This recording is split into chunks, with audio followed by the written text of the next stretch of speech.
Cambodia. The name lingers, thick with history and humidity. It's a place that whispers before you arrive, of ancient gods, fallen kings, and unimaginable sorrow. A country of ghosts and gold, beauty built on pain. You think you know the story, Angkor Wat at sunrise, serene stone Buddhas, but that's just the cover.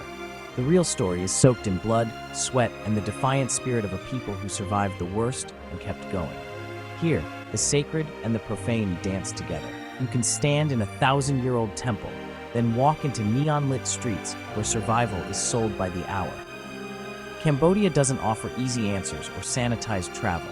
It grabs you, looks you in the eye, and asks what you're really searching for. The old stories are being woven with new ones. Tech startups, traffic jams, luxury condos, noodle stalls. The country is racing forward, but the ghosts remain, lingering in the shade, in the eyes of elders watching the world change. To understand Cambodia, you have to listen to those ghosts. Is it the most sinful country in Asia? That's a headline, not a truth. What some call sin, others call survival. What looks like chaos is just life, messy and beautiful. This isn't about judging a nation. It's about peeling back the layers and finding the raw, beating heart of a kingdom that refuses to be forgotten. You feel Angkor before you see it. A shift in the air, a humbling sense of scale. Then, through the jungle, Angkor Wat appears, its towers reaching for a sky that's seen empires rise and fall. You cross the stone causeway, mist clinging to the moat, feeling like a trespasser in the realm of gods. Every surface is carved with celestial dancers and epic battles, a monument to faith and power. But Angkor Wat is just the beginning. The real magic is where nature reclaims the temples, Prohm, with roots like giant pythons crushing and embracing ancient stones. It's a living collaboration between man and jungle, a masterpiece of chaos and beauty. There are quieter places too. Banteay Srey, carved from glowing pink sandstone, delicate and intimate. Or Priya Khan, a labyrinth where you can get lost among hidden courtyards and silent statues. These stones have seen it all: pilgrims, warriors, centuries of peace and horror. They are the memory of the Khmer people, a physical library of glory and resilience. To touch these walls is to touch history. You feel small in the face of such permanence, a fleeting visitor in a kingdom of stone and spirit. These temples aren't just attractions, they are the soul of Cambodia. Even when everything else is lost, beauty endures. You can't understand Cambodia today without facing its nightmare past. From 1975 to 1979, the Khmer Rouge, led by Pol Pot, tried to erase everything: family, religion, education, love. Cities emptied, millions forced into the fields, anyone educated targeted. The result, nearly 2 million dead, a quarter of the population. Places like Tuol Sleng Genocide Museum, once a school, now a silent witness to horror. You walk past rusty bed frames, see the faces of victims staring back, a haunting chorus of the lost. At Cheong Ek, the killing fields, a peaceful field hides a memorial stupa filled with skulls. Fragments of bone and clothing still surface after rain. The killing tree, the loud music to mask screams, reminders of bottomless evil. This history lingers everywhere.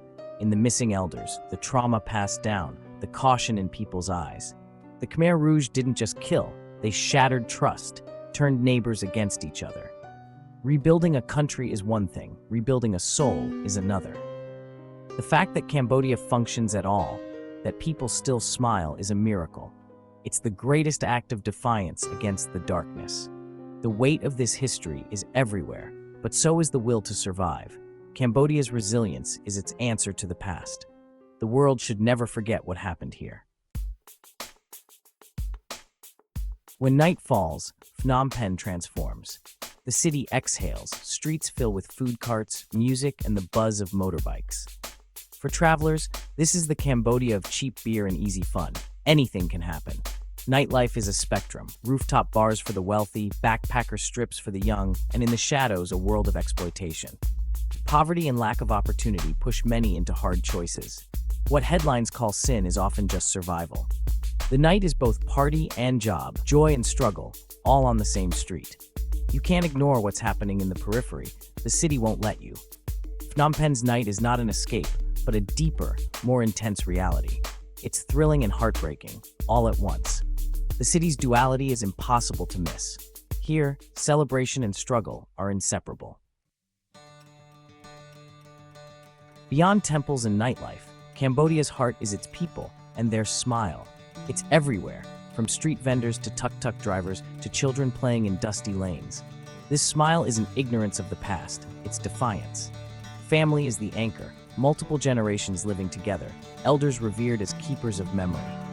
Tradition weaves through daily life, spirit houses, revived Apsara dancing, bustling markets. These aren't relics, but living culture. The resilience is astounding.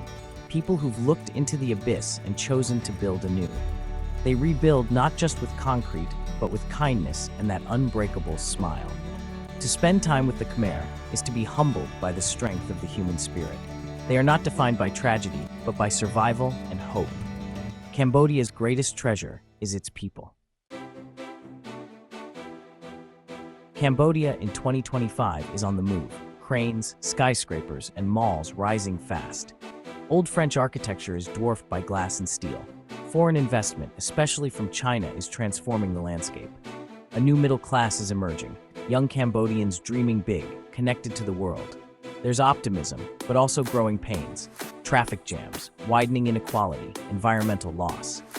Many are pushed out by rising rents, their homes replaced by new developments. The soul of the city is at stake. Can Cambodia modernize without losing itself? The concrete jungle promises a brighter future, but threatens to erase what makes the country unique. It's a delicate balancing act. The challenge, prosperity that preserves Cambodia's spirit for all its people.